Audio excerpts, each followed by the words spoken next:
From 2013 to 2017, scientists in Denmark observed that collective hashtag longevity was steadily decreasing.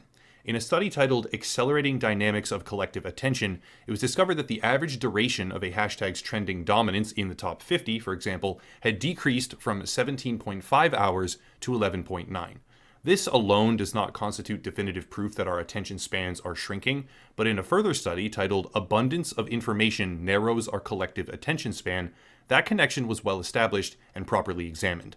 Social media was contributing, and is contributing, to a reduction in average attention span. That's very important to understand because a low average attention span can come with a variety of risk factors.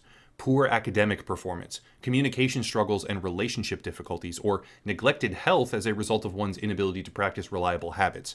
These problems are not universal, but they absolutely do exist, and they're not alone. Social media is lowering our attention span, which has various negative consequences, but how is that bad enough to deserve such an explosive video title? Here's why. In 2021, Curtin University published research indicating that individuals with a short attention span are at a significantly higher risk for psychological distress and related mental health issues as a result of high social media usage. This research delved into the idea of attention control impacting one's resistance to advertising, among other things, just as one example, and highlighted how those with a decreased attention span were susceptible to increased emotional manipulation, unattainable ideals, and exacerbated feelings of depression or anxiety as a result of the content that they watched. However, this is a wider concept stretching beyond TikTok alone, so why is the focus primarily there, at least for this video? The best explanation is that TikTok has a remarkable ability to influence youth behavior. In June of 2021, research began to emerge about how tics, as in facial tics or behavioral tics, were spreading through the platform, and a few months later, medical research began to appear indicating that there had been a dramatic rise in tic-like behavior, physical behavior, for young females during the COVID pandemic. This dramatic rise coincides directly with a viral trend on TikTok, where users were displaying their behavioral tics in everyday situations. TikTok is proven to be capable of impacting youth behavior in a significant way, and in my previous video I focused on scams, disgusting trends, or child predation even, but I realized that the actual problem is much more broad. The functionality of TikTok is designed for rapid digestion. Videos are short, between 15 and 60 seconds, though users tend to watch even just a much smaller segment of that already condensed format. The application spurs tremendous engagement, and users are spending, on average, over 80 minutes at least per day on this one platform alone. From the very beginning, it was marketed at children. The founders understood their primary demographic and targeted them very effectively, more recently even being hit with widespread legal action in Europe over their hidden initiatives to target minors on the platform for various challenges and advertising. Most importantly, in late December of 2021, according to Cloudflare, TikTok officially surpassed Google as the most visited domain name on planet Earth.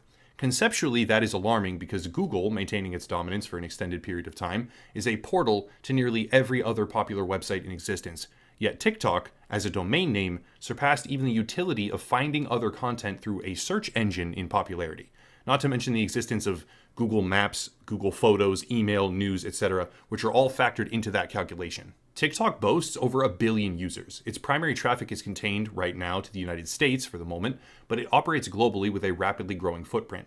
The short-form content seems to have a direct impact on attention span, decreasing it in a noticeable way. The application has been aimed at a youthful demographic since day one, very deliberately, and successfully influenced their behavior, their physical behavior, on more than one occasion, up to and including movement disorders like behavioral tics. Shorter attention spans increase the relative risk for users of social media, which means, right, and bear with me here, that TikTok simultaneously decreases one's attention span, impacts their behavior, and serves as a platform where the social media risk factors of a decreased attention span can be experienced and realized. TikTok exacerbates, then fulfills the problem at the same time in a closed loop, and the average time that children spend on the platform is rapidly increasing every day, dethroning even Google as the most popular website on the planet. TikTok has become an epicenter of provocative trends. Remember how the company is under fire in Europe, legally speaking, for its targeted advertising at children and the challenges? Yeah, I'm talking about those. Recently, even including a widespread threat of violence in the United States. The trend started as a plea for children to stay home from school in mid-December because there might be something going on, and evolved to include bomb threats and other inflammatory content, triggering an actual police response all across the entire country, which equates to a legitimate, measurable, and significant waste of resources. TikTok trends and activity challenges have included things like the Blackout Challenge, where children were tasked with holding their breath until they fainted.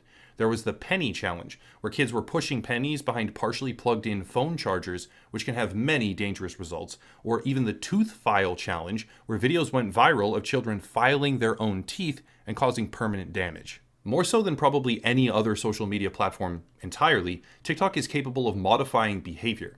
At the same time, it shortens attention spans and then triggers the intrinsic dangers of social media for those with attention control issues, making it a one-stop shop for nearly every single thing that should not be happening online for 100 million children. In fact, as per the most recent numbers that I could find, TikTok's user base likely contains something like 600 million children, including 63% of American teenagers ages 12 to 17, actively using the platform.